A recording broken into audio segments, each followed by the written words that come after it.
The tribunal. The Hall of Edicts had no windows.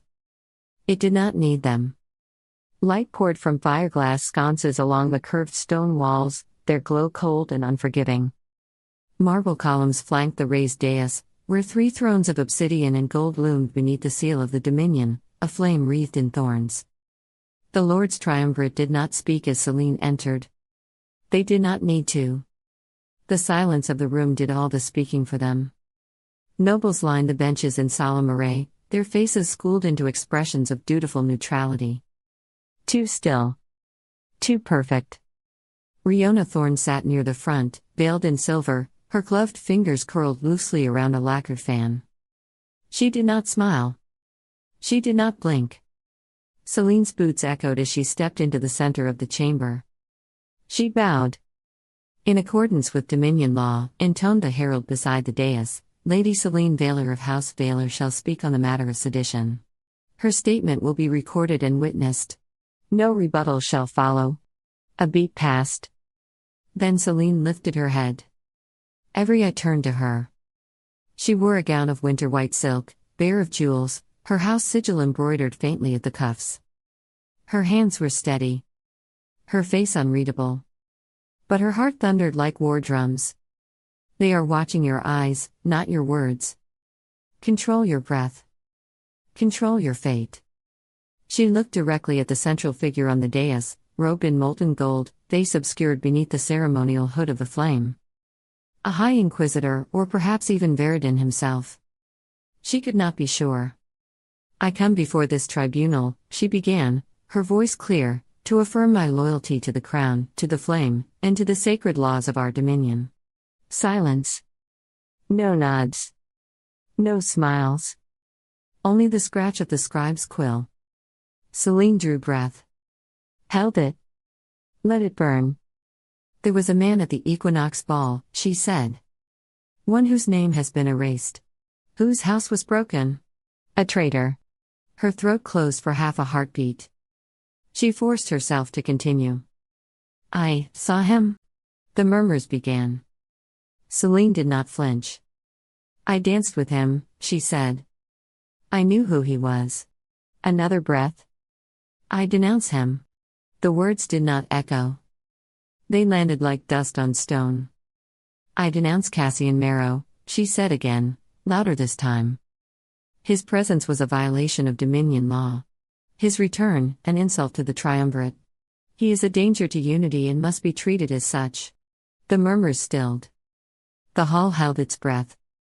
The hooded figure on the dais inclined their head, just slightly. A hand gestured to the scribe. The quill scratched faster. Selene stood tall. Her voice did not waver. But her eyes lingered for a moment too long on the far aisle. On a shadowed alcove where no one was seated. On absence. She had kept her word. Spoken the names. Played the part. And in doing so, betrayed everything that mattered. The tribunal adjourned with no applause. No blessing.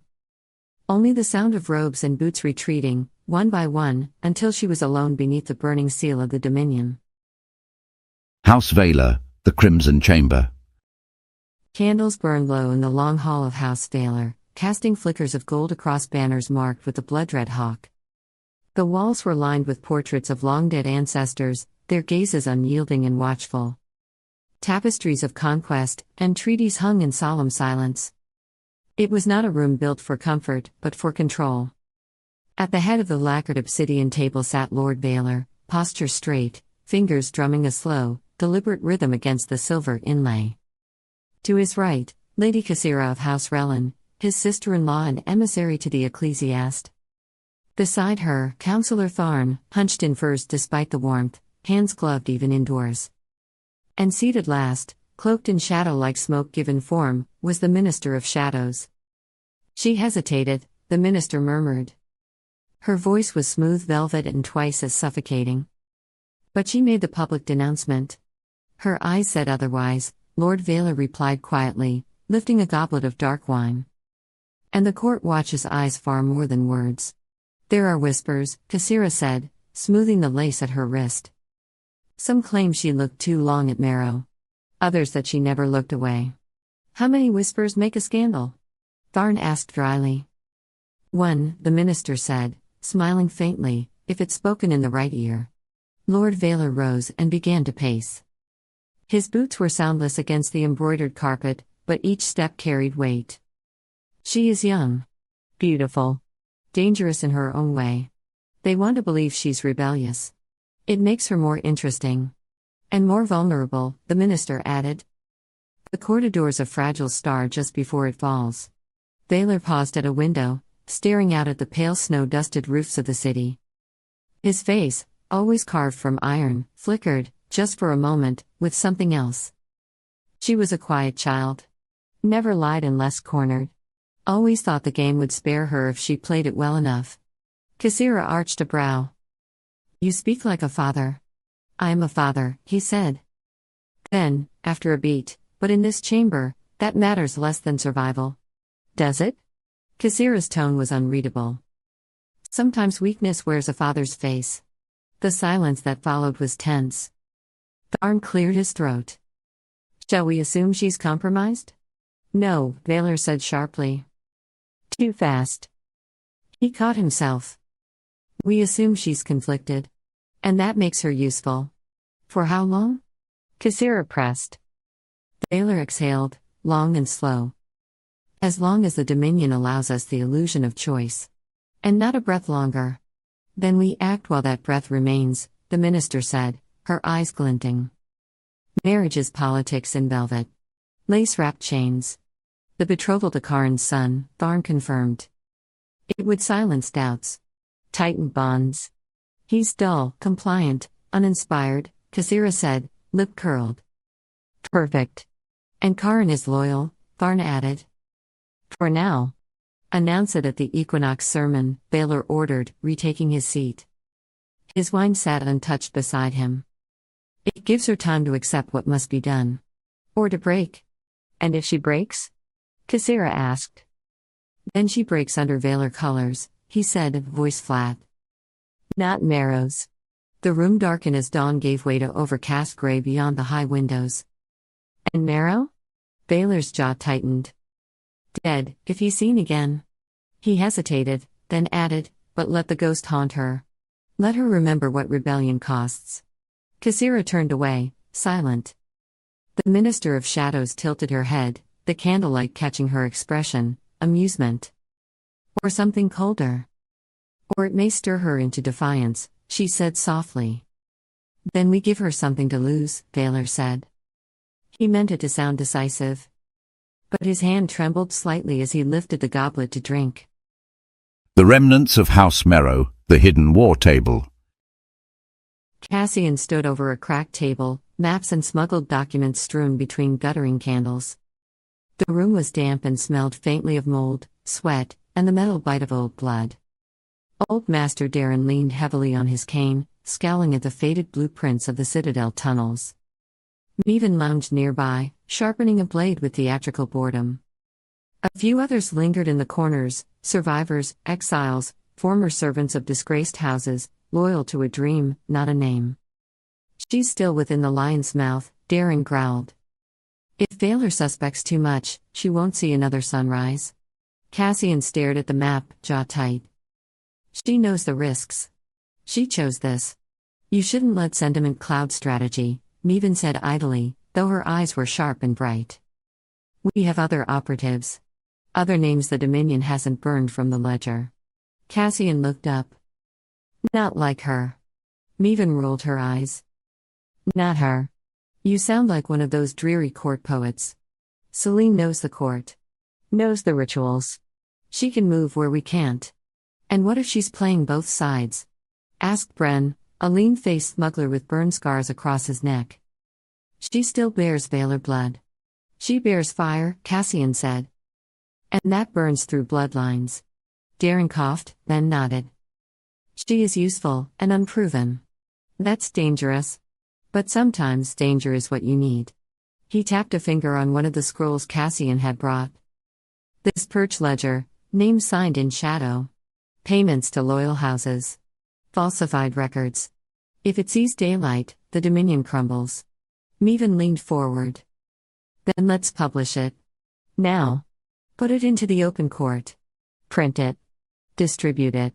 Burn the old order in truth. Cassian shook his head. Not yet.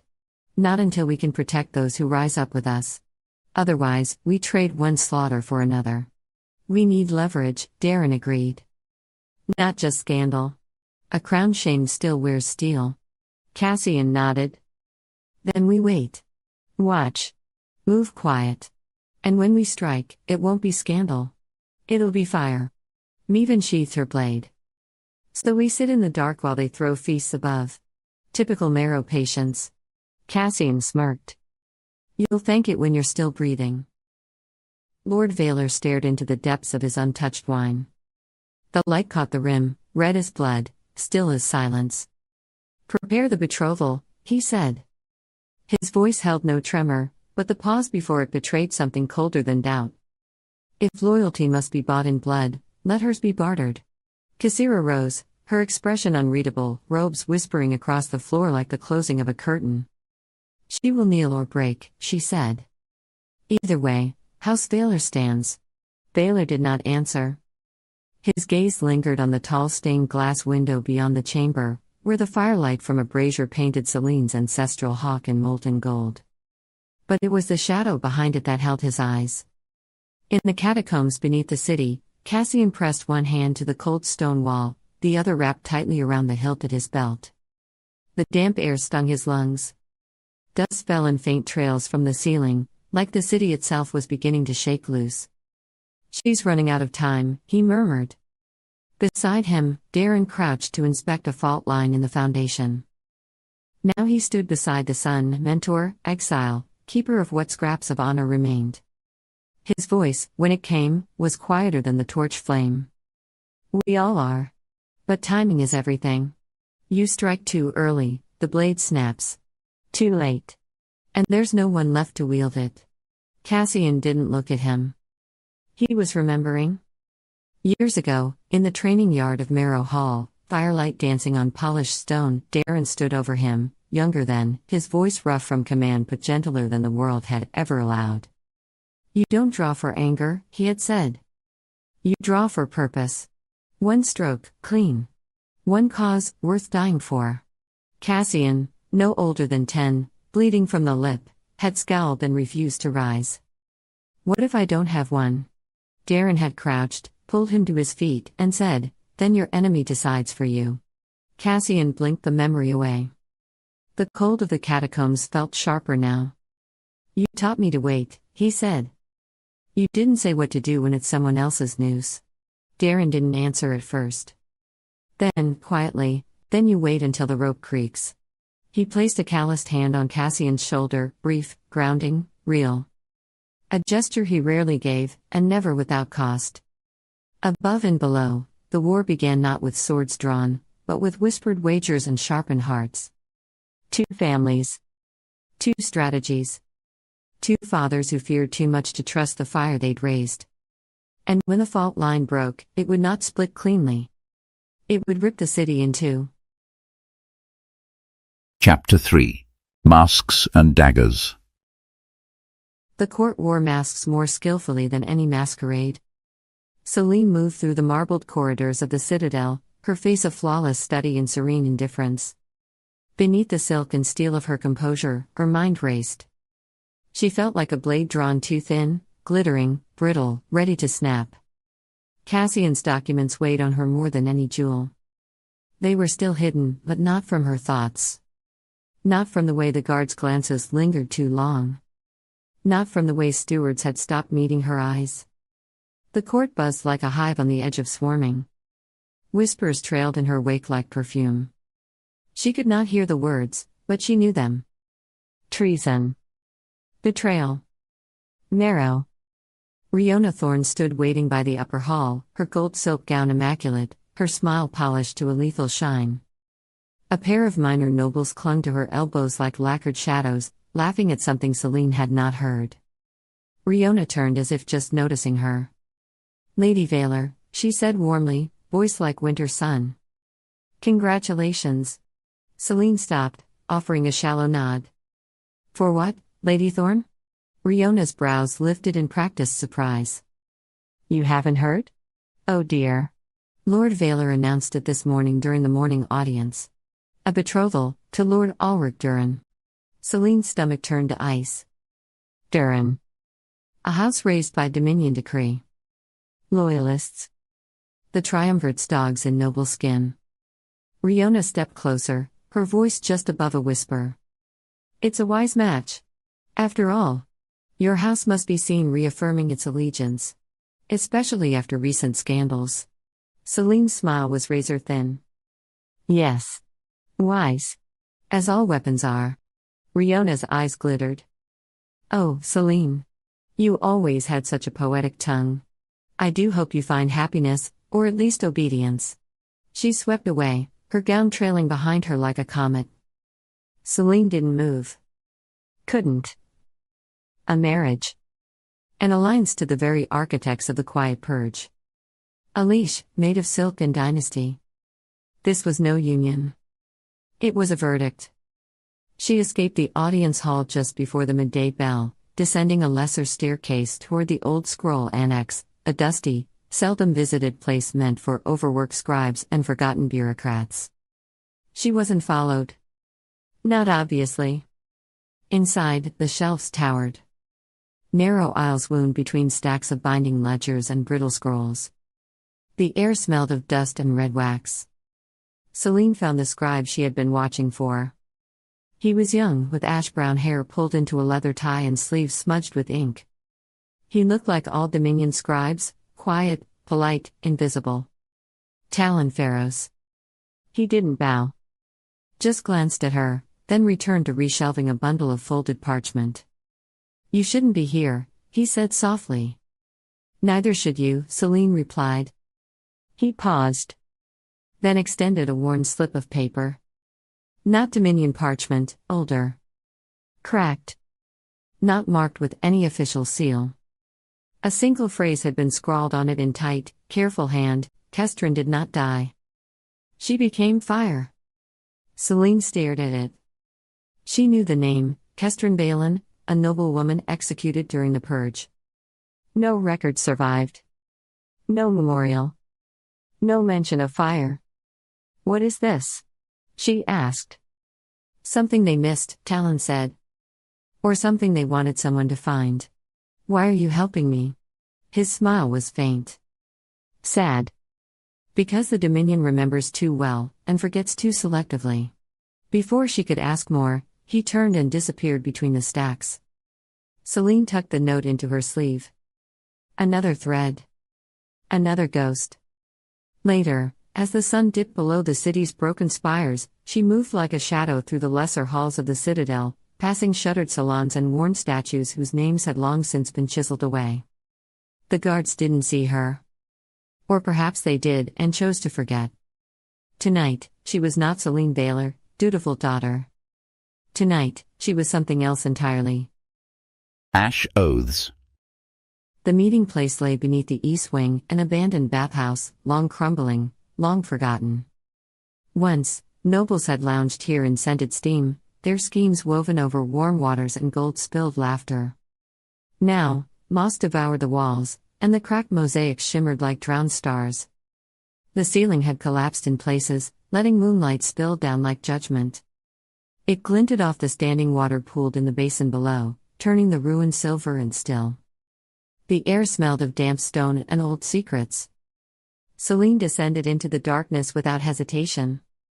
Cassian was already waiting in the drained pool, his silhouette cut sharp against the light. He looked like something from an older story, a prince carved from ash and oath, standing where history had failed. With him stood two others. Mevin, tall, composed, braided hair tight as armor. She wore no sigils, no colors, only clean linen and leather, the uniform of someone who had no time for vanity. Her eyes, pale gray and piercing, missed nothing. Kale, younger, with healer's hands and a soldered scowl. He leaned against a shattered pillar like he owned the ruin. But his eyes flicked to Selene with open mistrust. Selene crossed the threshold, every instinct warning her, this was the real step. Not the dance. Not the kiss. This. You came, Cassian said. Selene inclined her head. I said I would. Cale scoffed. Words are cheap in the Dominion. Meven's gaze cut sharper than any blade. So are martyrs who think rebellion is poetry. Selene met her stare without flinching. Survival requires choices. I've made mine. Meven's expression shifted, not softening, but acknowledging. We'll see. Cassian knelt by the broken fountain, unwrapping a leather case worn at the edges. Inside, the proof they had risked everything to steal. Records of the Quiet Purge. Names. Payments.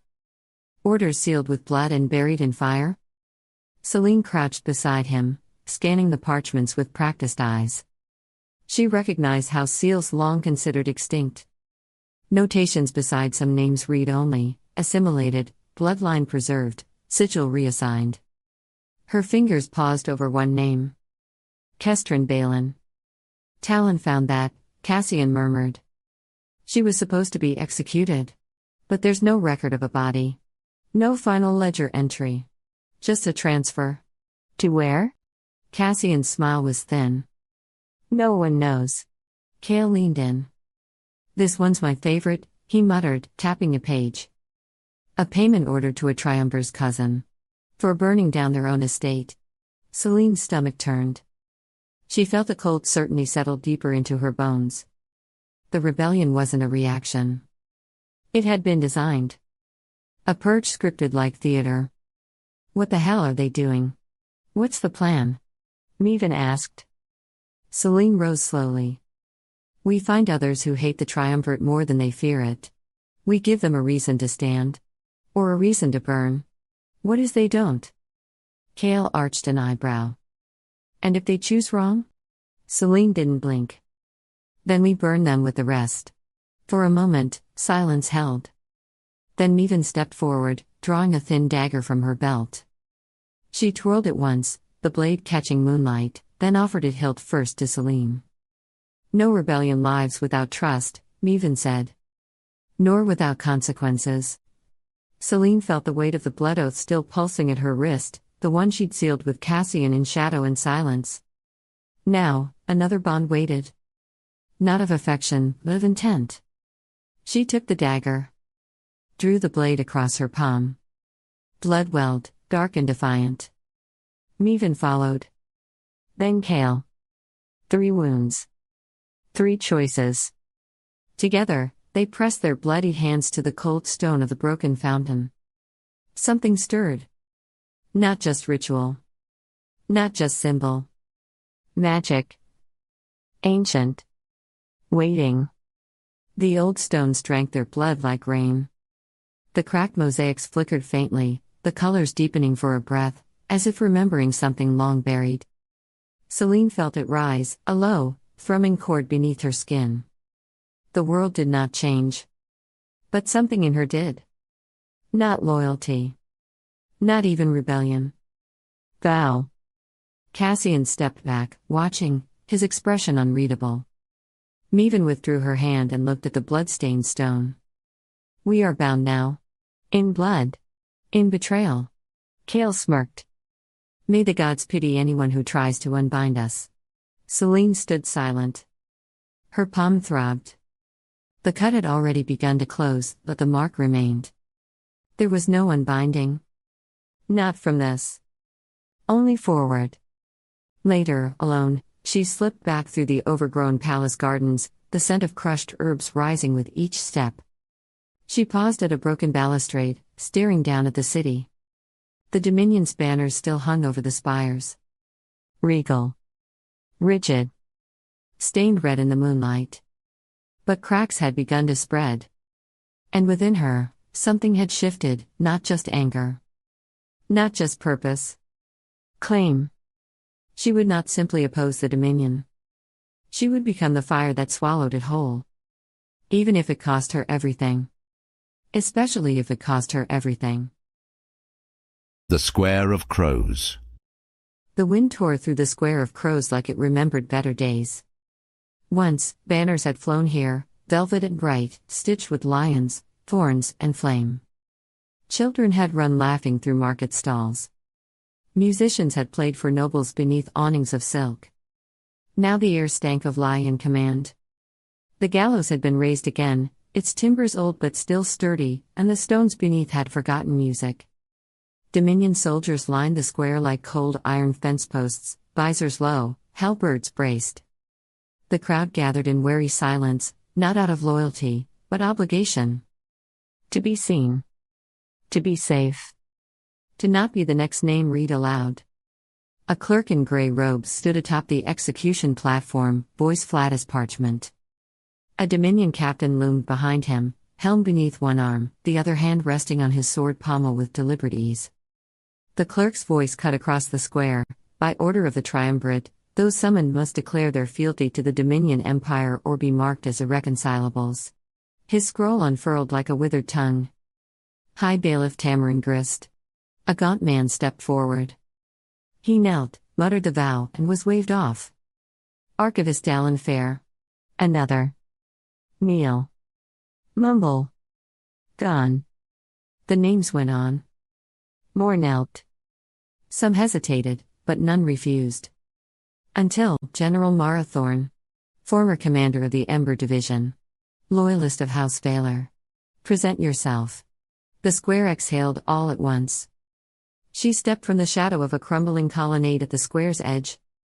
No entourage. No banner. Just a woman wrapped in a cloak the color of soot, boots scuffed from long marches. She walked slowly, deliberately, through the parted crowd as if the earth remembered her weight. Marathorn looked like a soldier carved from stone and scar. One eye clouded by an old wound. A long crease down her jaw. Fingers curled into fists even as she walked with the grace of someone who had once commanded 1,000. Her cloak bore no insignia, but a faded patch stitched near the collar still showed the flame sigil of the old Ember Division, barely visible, but unmistakable to those who remembered. She mounted the platform without waiting to be summoned again. I am here, she said. The clerk licked his lips. Do you swear loyalty to the Triumvirate and the Dominion Empire, under the eyes of, no. The word cracked the air like a whip. Gasps rippled outward. A child began to cry, quickly hushed. Soldiers shifted. Halberds creaked. The captain stepped forward. General Thorne, I was a general, she said. Before this empire forgot what loyalty truly meant. She turned her back on the Dominion officer, turned her back, and addressed the square. I swore oaths once, she said, voice rising. To protect this realm. To uphold the banners we were born beneath. Not to silence. Not to purges. Not to cowards who burn records and call it peace. She raised her scarred hand. I will not kneel. Not for this sham court. Not for any who hang their laws on hooks of fear.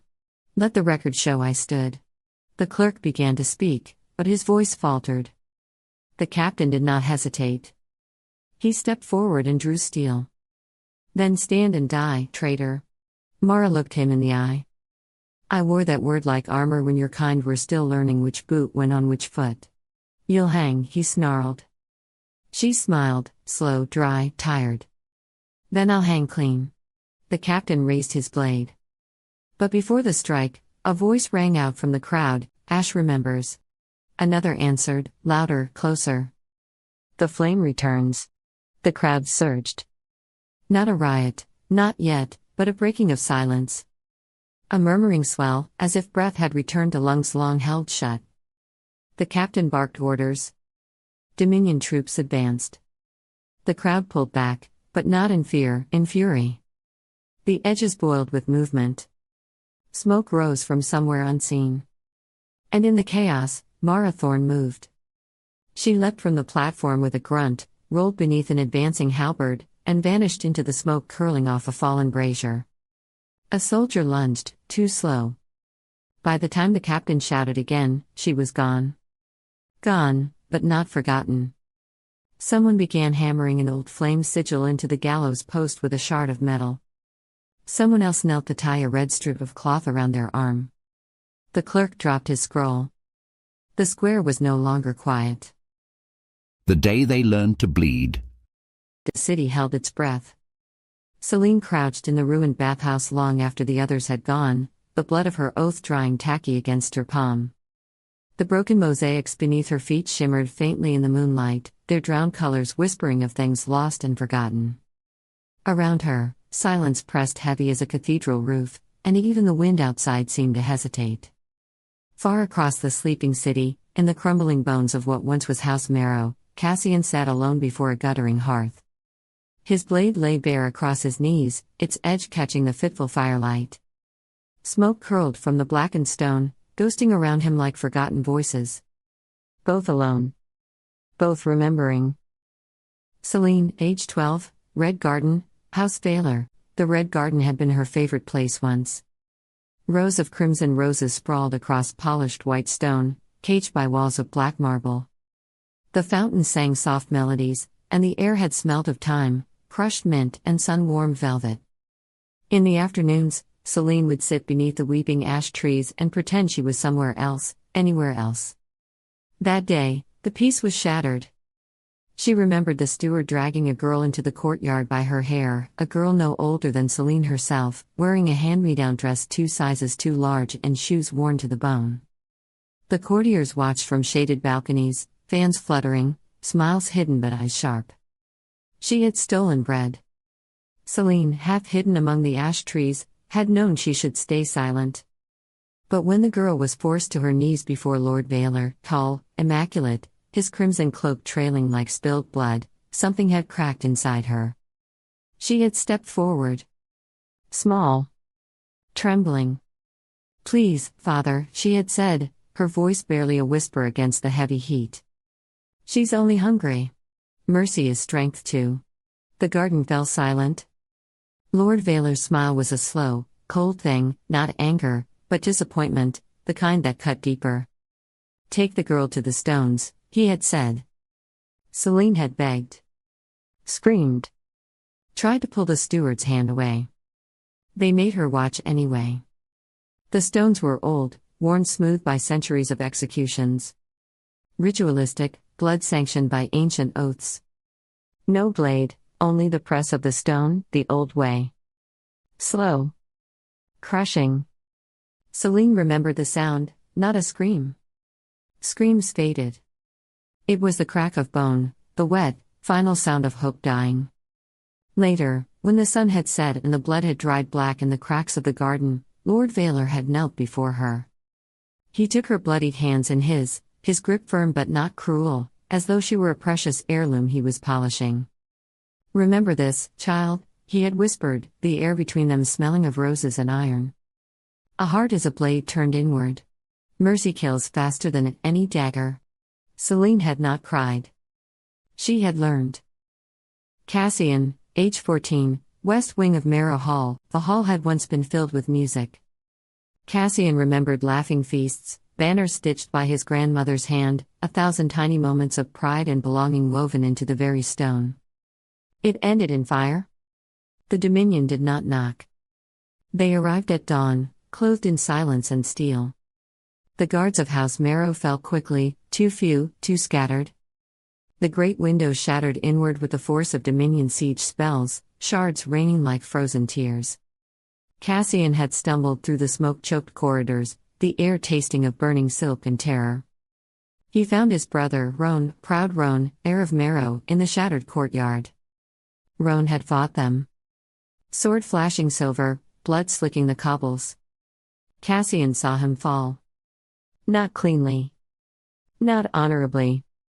A Dominion captain, face hidden behind a featureless mask, had broken Roan's sword hand with a mailed gauntlet, then pressed him to the stones with one heavy boot. Cassian remembered surging forward, a scream locked in his throat. A soldier caught him around the ribs, hauling him back. "You would have lived," the captain said, driving his sword into Roan's chest with mechanical precision, "if you'd learned when to bow." The blood spread across the courtyard like spilled ink, drowning the Merrow crest. Cassian had not bowed. He had watched. Helpless. Rage burning brighter than grief. He had asked, later, whispered it into the ruins, into silence. Where had his father gone? No one ever answered. Lord Merrow had vanished before the siege began. Just gone. That was the Dominion's gift. Not death. Erasure. Later, when the hall stood empty and blackened, Cassian had wandered through the wreckage, boots crunching over fallen banners, over heirlooms shattered and left to rot. He picked up a piece of the broken gate, a splintered wolf carved from oak, and tucked it into his coat. A promise. He would never bow. He would make them remember what they had tried to erase. Present Selene pressed her scarred palm against the broken fountain stone, grounding herself against the rising tide of memory. Far away, Cassian tightened his grip on the worn hilt of his blade until his knuckles whitened. Both bore marks invisible to the court's polished eyes. Children taught that kindness was weakness. That loyalty was obedience. That survival was bought in blood. The bathhouse around Selene seemed to exhale, a cold breath stirring her tattered cloak. Above, the ruined ceiling showed slices of ash-colored sky. Selene stood slowly, the dried blood on her palm cracking like an old seal breaking. She would not be that frightened child again. She would not kneel. She would carve her own future from the bones of the old world if she must. Across the city, Cassian rose to his feet, sliding his sword back into its battered sheath. The embers at his feet sputtered and died. He did not look back. Tomorrow, the loyalty trials would open their jaws to devour the weak, the wavering, the inconvenient. Selene and Cassian would not go to the altar like lambs. They would bring the fire. The city's bells tolled midnight, heavy and hollow.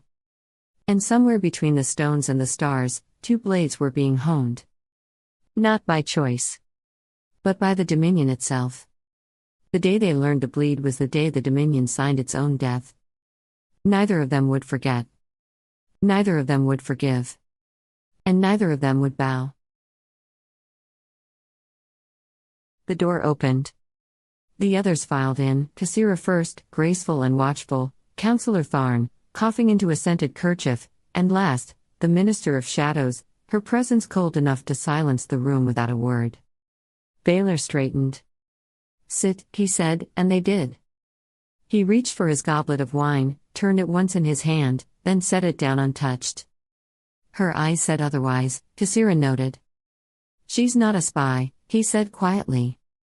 "Not a traitor. Then what is she?" Tharn asked. Veylor looked at the flickering hearth, at the shadows stretching long behind the portraits of his ancestors. "She's my daughter," he said. "And she's standing at the edge of a fire I lit." Cassira frowned, her voice softer than usual. "You think she's in love with Merrow. I think she sees something in him that reminds her of herself," Veylor said. "And that terrifies me more than any alliance." A long silence. Then, the minister's voice, smooth as ever. "If she breaks with us, she breaks entirely." "She won't," he said. "Too fast. Too sure. The kind of lie a man tells when he's already counted how many ways it can go wrong." "She's a Veylor," he added. "But she had her mother's eyes. And her fire. She was never going to be a piece on the board." Still, he turned back to the game. "We'll proceed with the betrothal to Karin's son," Veylor said, the words burning like ash in his mouth. "Quietly. Announced at the equinox. We'll frame it as strengthening house unity." "She'll resist," Cassira said. "Let her," he said. "So long as she resists under our banner, not his." He paused. Then added, almost to himself, "She doesn't have to love the man. Just survive him." "And if she runs?" Tharn asked. Veylor's jaw tightened. His voice dropped to a whisper.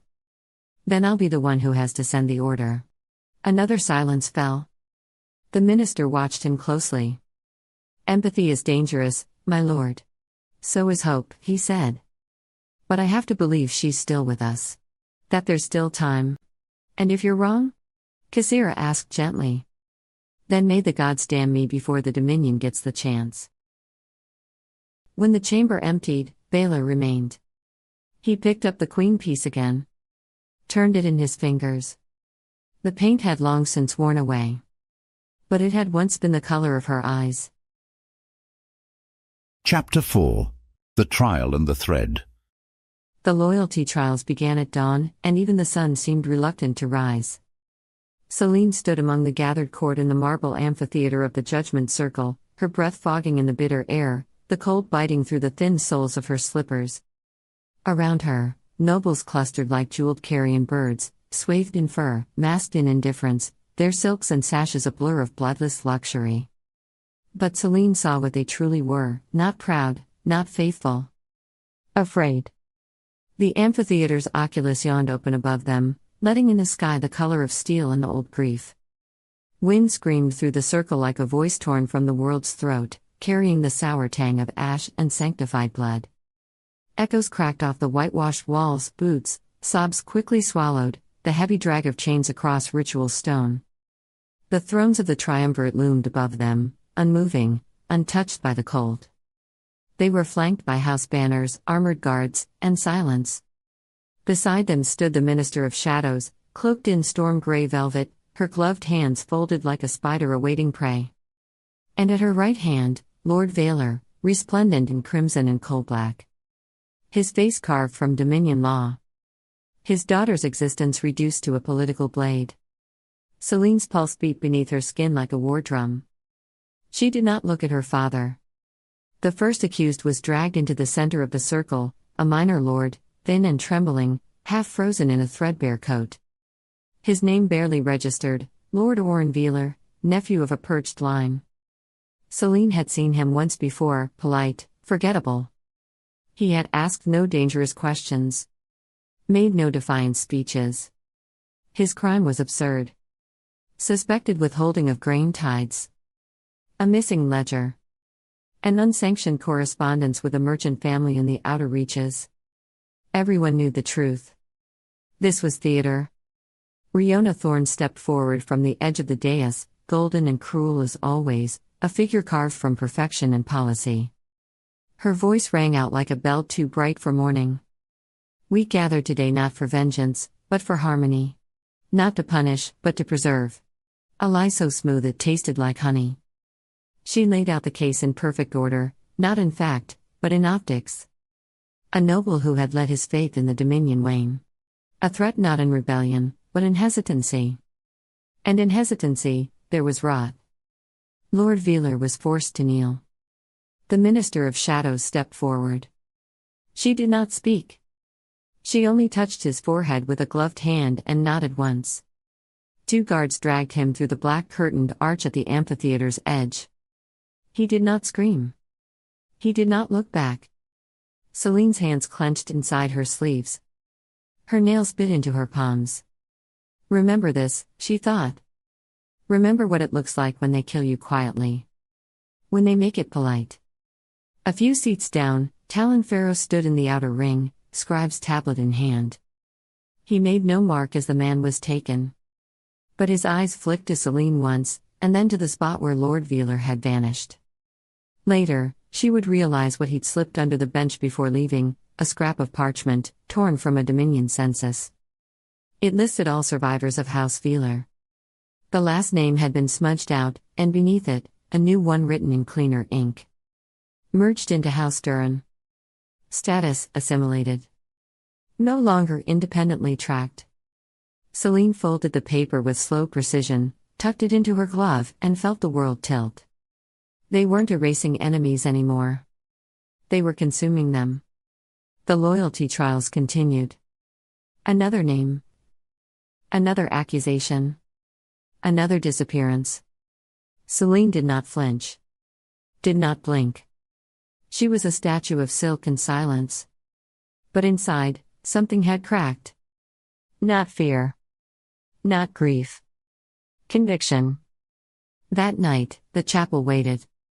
A ruin of shattered glass and ivy-cloaked marble, once consecrated to old gods, now forgotten. The wind moaned through its broken ribs, and moonlight painted the stone like frost. Cassian, pacing like a caged flame. Meven, sharpening a blade with the care of a surgeon. Kale, half in shadow, too still. Selene stepped through the broken archway and said only, "We strike tomorrow." Ash and offering. The chapel had once been a jewel of marble and glass.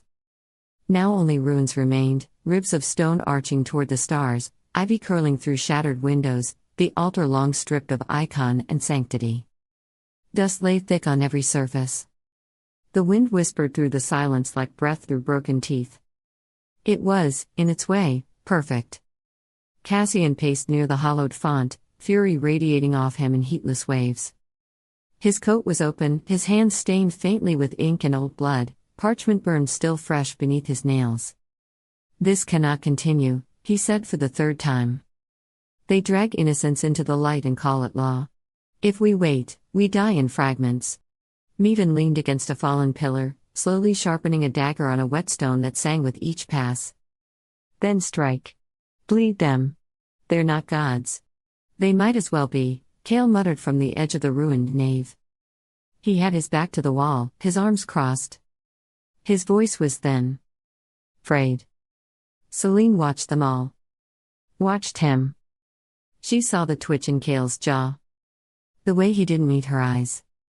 The way he glanced, once, toward the chapel door as if gauging the distance. Not fear. Not exactly. But guilt.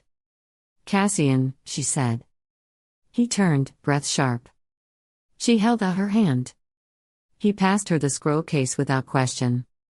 Inside were the false documents, forgeries crafted from the Dominion's own patterns, but seeded with truths too volatile to deny. Secret correspondences between the Minister of Shadows and a house thought neutral. Payment ledgers marked with blood-stamped seals. Plans to arrest rebels who had not yet rebelled. "A spark," Selene said. "Nothing more. But enough to light the kindling." Meaven narrowed her eyes. "And we're sure the courier is loyal?" Cassian smirked grimly. "He's loyal to House Verlin, which is loyal to nothing but vengeance." Selene tucked the scroll back into its case. "Tomorrow's feast. The high offering. We let the court hand the blade to itself." Cale shifted, drawing a sharp breath. "And if it goes wrong?" Selene's voice was ice. "Then we bleed." The high offering feast. The feast bloomed like rot beneath the chandeliers. Long tables stretched beneath banners of crimson and pearl. Nobles dined on spiced fowl and jeweled fruit. Musicians played frantic waltzes, too cheerful, too desperate. The candles burned too hot. The wine too red. It was all a performance. Even the food tasted like theater. Selene moved like a blade through the crowd, dressed in a gown of midnight blue that bared her shoulders and her intent. Beneath her skin, the blood oath pulsed faintly, not painful, but alive. Like a second heartbeat. A warning. Across the room, Cassian moved with equal precision. His coat hung open, his expression unreadable. He smiled when required. Whispered where it helped. Neither looked at the other. They didn't need to. They had placed the truth where it could not be ignored, not delivered to the Minister of Shadows, but planted beneath his seat. A trap within reach of every noble eye. The scrolls contained internal Dominion orders, stolen pages from the Quiet Purge, lists of names, signatures, edicts of silencing. A record of atrocities carried out by the very hand that now lifted his wineglass in toast. Let the court see the blade in its own hand. Let them panic. Let them devour each other. At the height of the meal, as the offering was brought forth, a ceremonial tray stacked with golden reliquaries, scrolls, and tokens of devotion, the courier moved. Quick. Quiet. Exact. He crossed behind the dais and slipped the scroll case into the velvet-lined compartment beneath the Minister of Shadows' chair. Not to deliver. To expose. He turned. He took 2 steps. "Seize him," barked a Dominion officer from the second-tier balcony. The feast shattered. Gasps spread like wildfire across the hall. Chairs scraped back. Steel hissed from scabbards. A musician screamed and dropped her violin in a shriek of strings. Red liveried guards surged forward. One grabbed the courier by the collar and drove him to the floor. Another tore open the scroll case and unrolled the first sheet. He scanned it. Stopped. "These are internal orders," he said slowly. "From the Quiet Purge. Lists of executions. House names. Entire bloodlines marked for silence. He faltered. Signed by the Minister of Shadows. And countersigned by the Solar Throne. The hall fell into stunned silence. Then erupted. Nobles pushed back from the tables. Some shouted denials. Others pointed, wide-eyed, at the dais. A woman from House Arvalon rose, trembling. "My sister's name is on that list." The minister stood. Not hastily. Not in fear. He reached for the scroll. "You will all dismiss this farce," he said coolly. "Forgery. Lies. Planted treason from a known heretic." But his voice was too calm. Too prepared. He wasn't surprised. Selene, watching from the crowd's edge, felt the plan slip sideways. The documents had landed. The truth had hit, but not cleanly. Not as planned. Too many had seen, yes. But some had expected. The Dominion had been ready. Across the chaos, Selene locked eyes with Cassian. The Minister of Shadows stood with unsettling calm. He did not lunge for the scrolls. He did not deny the signatures. Instead, he lifted a hand to still the guards, and looked directly at House Arvalon's trembling matriarch. "Loyalty," he said, voice velvet smooth, "is tested by what we are willing to overlook." He turned slightly, addressing no one and everyone. "And some among us have failed." At his gesture, 3 nobles were seized by guards. One shrieked, the others fought. Blood hit the marble. Accusations twisted into executions in the span of heartbeats. Gasps turned to screams. Chairs overturned. A second violin snapped in two as its player fled. They weren't just ready for this. They were waiting. Selene's stomach turned cold. The plan had sprung the trap, but not the one they thought.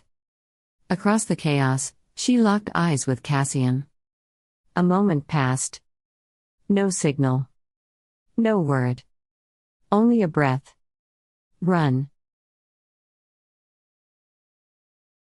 Moments after the alarm, the bells weren't ringing. They were screaming. Not the polite tones of court summons, but the sonorous chimes of chapel rites. These were the Dominion's iron gongs, struck by fire hammers, reverberating through the stone like bones cracking. Each toll was a sentence. Heretic. Traitor. Kill. Selene ran.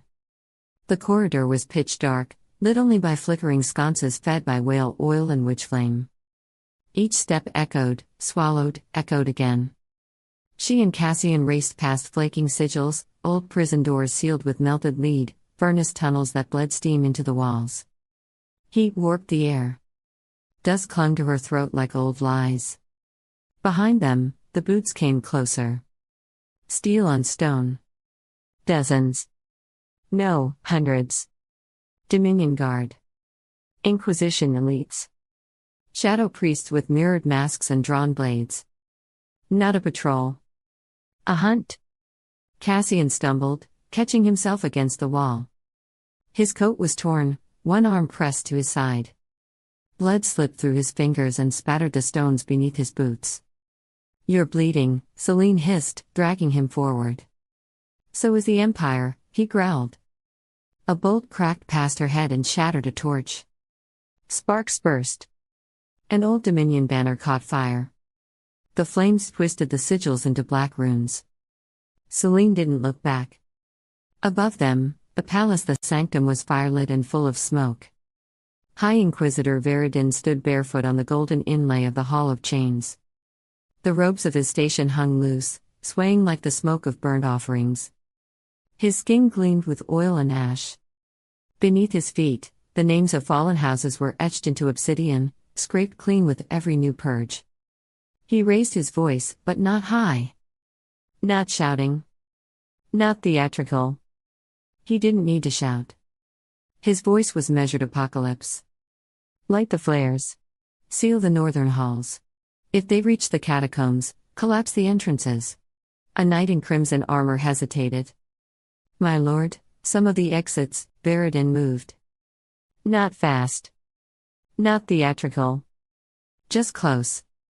He pressed a hand to the knight's chest, and whispered an old prayer. The knight convulsed. Screamed. Dropped. Smoke curled from beneath his breastplate. Veridin turned to the rest. His hands still shimmered with mirrored blood. You are not here to serve justice. You are here to prevent contagion. His eyes gleamed in the firelight. Burn everything that bleeds and doesn't kneel. Back in the tunnels they turned a corner, down into the old aqueduct spine, a tunnel veined with dead water and calcified memory. Kale was just ahead. Selene reached for him, Kale. But a blast of golden smoke poured through the tunnel ahead. A dominion flare, sigilled, consecrated. The light burned white-hot. When it cleared, Kale was gone. Not fallen. Not struck. Gone. Vanished like chalk in a storm. Selene lunged forward. But the space he had occupied was wrong. The air bent. Something watched her from the smoke. Not a man. Not a guard. A presence. Cassian grabbed her shoulder. Not now, he gasped. He knew the risk. She wanted to scream. Instead, she ran. By the time they reached the bolt hole, crawling through a sewage channel, collapsing through a rusted grate, Cassian's shirt was soaked through. His lips were pale. His hand trembled when he touched the wall. Selene dropped beside him. Tore fabric from her undersleeve. Wrapped his arm. Pulled it tight. Hold pressure, she whispered. No, he said. You hold purpose. I'll hold the rest. Her throat burned. The blood oath inside her pulsed like a second heart.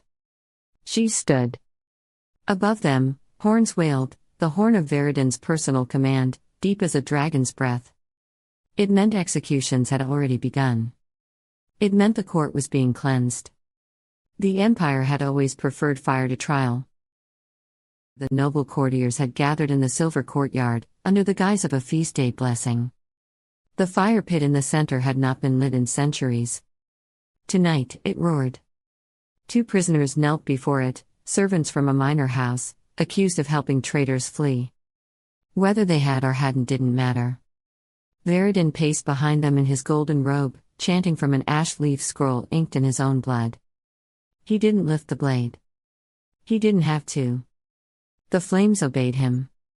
They rose, twisted, screamed. The prisoners turned to cinder. In silence. As the court watched. No one left. No one objected. Back below, Selene stood, watching Cassian's breath steady. She touched her burned palm to the wall. The oath pulsed, answering. Not just between them now, it stretched. Beneath the city. Beneath the silence. 2 others. 2 more. The fire remembered. She looked at Cassian. He blinked slowly, biting pain, but still standing. Still hers. We don't run again, she said. They'll hunt us to the edges. Let them. Her smile was not soft. We choose the battlefield now. She stepped back into the tunnel. And when we do? Cassian met her gaze. No mercy? No mercy, she said. Only the blade. Chapter 5. Ash Vault, Ember Hall. The Ember Hall did not echo. It absorbed.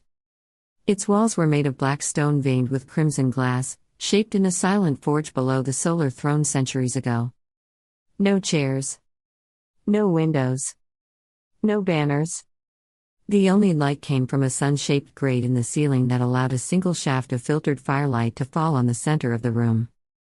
It was not a place for comfort. It was a place for judgment.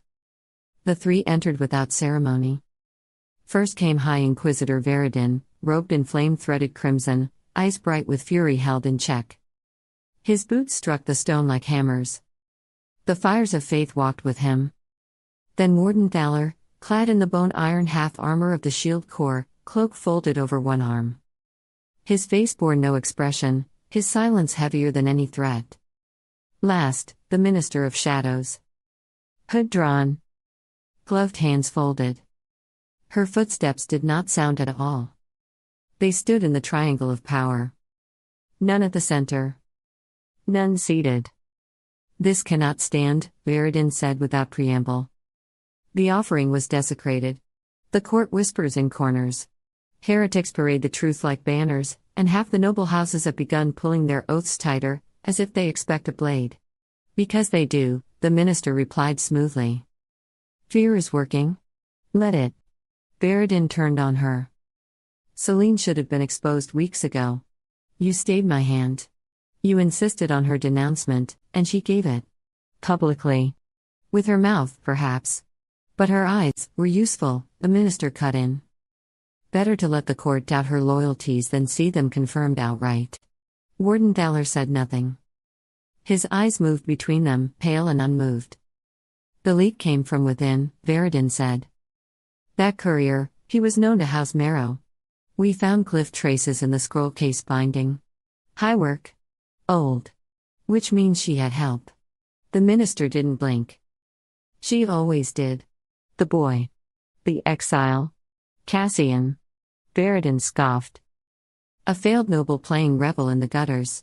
His hands are bloody, but his followers bleed quicker. And yet, said the minister, they keep coming. Then we end it. With steel. With fire. You tried fire before. Not mine. Thaler stepped forward. Not loud. Not sudden. But it drew both their attentions. The girl is not broken, he said simply. No, said the minister. She is bent. Inward. Torn between loyalty and love. Then let us tear her the rest of the way, Veridin said. Thaler looked to the center of the chamber, to the shaft of light. Bend something too far, it breaks. Silence followed. Then the minister turned, drawing a slip of parchment from her sleeve. Then we try control before destruction. Lord Veylor has agreed. We proceed with the betrothal to Karin's son. Veridin snorted. You would bind her to a boy barely grown? Symbolism is stronger than swords, Inquisitor. If she marries, she is marked. Bound. Her rebellion becomes a domestic matter. And if she runs? Then she declares herself. And you may have your fire. They paused, watching each other across the dark. Veridin spoke again, quieter now. If she becomes a symbol, it will not be ours. The minister folded the parchment again. That is what the wedding is for. To redefine the story. She will resist. Let her. Under our terms. Thaler turned to leave. As he reached the edge of the circle, he looked back once. A blade that resists the forge still cuts. But not always what you intend. The hall absorbed his words. The shadows reclaimed him. The others remained in place, unmoved. The light from the grate shifted. No one stepped into it.